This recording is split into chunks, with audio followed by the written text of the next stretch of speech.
today I am going to take this window out and we're going to start working on this window. Let's go.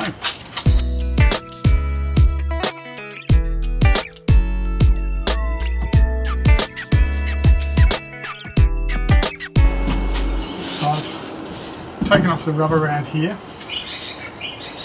So I'm just going to try and pop it out very carefully.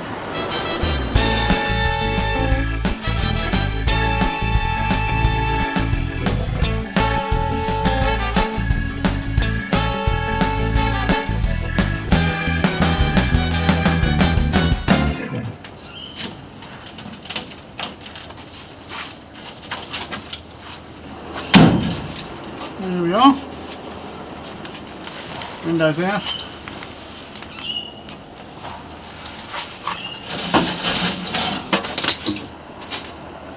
And so is the rubber seal.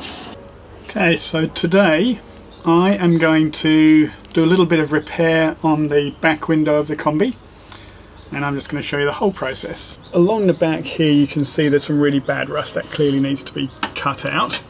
So I'm going to cut out from about there all the way out to about there and do a flat section, and I've got my piece of metal, that mild steel that I shaped yesterday just by turning it over, and that's going to go in there. So this is the process for cutting out the rust and putting this piece in.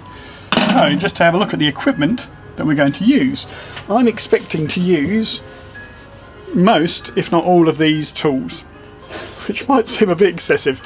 So I'm going to use this cutting wheel to cut it off.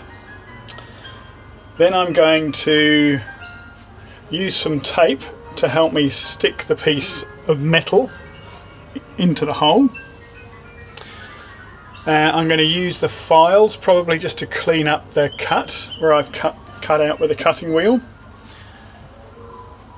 Then I'm going to potentially use my little Dremel cutter, tiny little cutter, just to do some final bits of cut that I can't reach with the bigger wheel. Then I'm going to use my welder down here, and with my welding helmet, obviously, helmet, gloves, and the apron to catch all the sparks.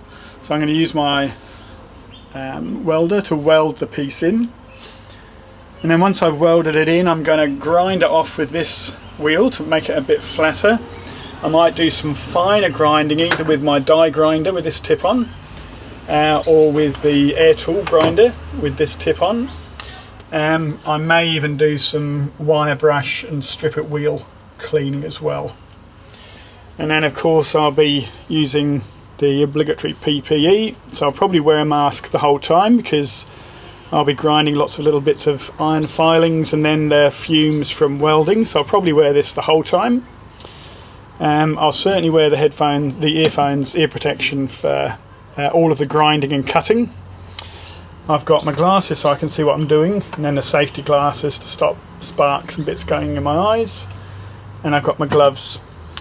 And then of course when I'm welding, I've got the auto welding mask, the big long welding gloves, and underneath here is my apron that I put over myself to catch the sparks. So that's what we're doing today. Yeah, let's go.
currently working on the back door. So the back doors come out of this space here. It's normally bolted onto these, which are the springs. Very, very strong springs, by the way. This is a really strong springs thing, but you just undo the bolts, 2 here and 2 over there, and it comes off quite nicely, and then you can just work on it. There's a freestanding thing. I've taken off the lock and catch, so that's all just now just the door with no fittings, so this is great to work on. And what I've focused on first is around the window. So the window came out, of course, and what I've done so far is I have taken a lot of surface rust off here, and then I've used my tools to really go into the little rust spots, but I didn't want to grind all the way through the rust spots because it takes away too much thickness of metal. So I took off most of the rust with the grinder, and then with a little die grinder I've been just going into the little rust spots to try and take out as much of that as I can, and then I've deoxidized to try and deactivate the rust. And then with this section here, just because it's really subject to weathering underneath the rubber seal when the window goes back in, I've put the really hardcore rust sealing paint over this to try and seal it all up and make it nice. And then on the inside is where I had most of my rust damage. So on the inside here, this was really badly rust damaged, much worse than the outside of the window.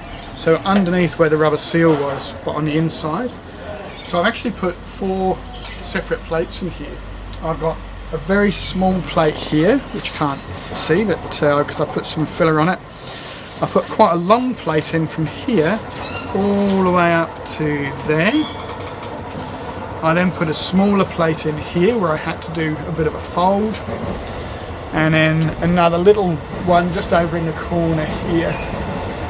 So you can see that I did all of that stuff over the weekend. Took quite a bit of time. I've ground it all down, made it fairly smooth. And then again, similar to the outside of the window, I've put the rust sealer paint over my welding and over the bare metal, just to really seal that off, to try and prevent it from rusting again. And then I've put some filler over the top, just to fill in all the gaps around the welding, and hopefully that will give it a smooth finish when I sand that off in a minute. And then the other thing I'm experimenting with on this door is preparing it for painting. So one of the things I'm considering is whether I should paint the Kombi or whether I should get a professional to do it. And what I'm certainly thinking is that I could paint the inside. I may still get a professional to do the outside. Not sure yet, this is a work in progress, but I'm experimenting with this door.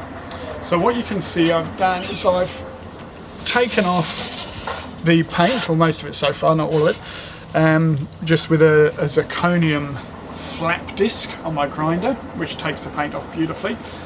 I've then gone around and with the grinder up and then taking off the more persistent rust, so that we can start, which isn't finished yet, but I'll have to do a bit more fiddling around with this. This section here, which is going to be covered, so in the final version this will be covered with a plate with some trim, and so the inside won't ever actually be visible. So I'm experimenting with roughing up, quite roughly roughing up, as you can see, the existing paint, because this paint's fine, like there's no rust here. So I'm just roughing it up so that I can paint over it so the paint sticks. That's the technique I would use inside on the inside floor, because I don't really want to take every single piece of paint off the inside floor because it'll take ages and it's in good condition. So if this works, then that's fine. But on the outside, the bits which are visible, I want to get this much smoother, and so I'm going to smooth some of that down today before I paint. But then I'm going to try and use my compressor with my new paint spray gun, which we'll see later, to spray all of this with primer and just see how it turns out. And it could be a disaster, I may need to take it all off again. But no, this is an exciting part of the project, bit of a milestone. Let's see how we go.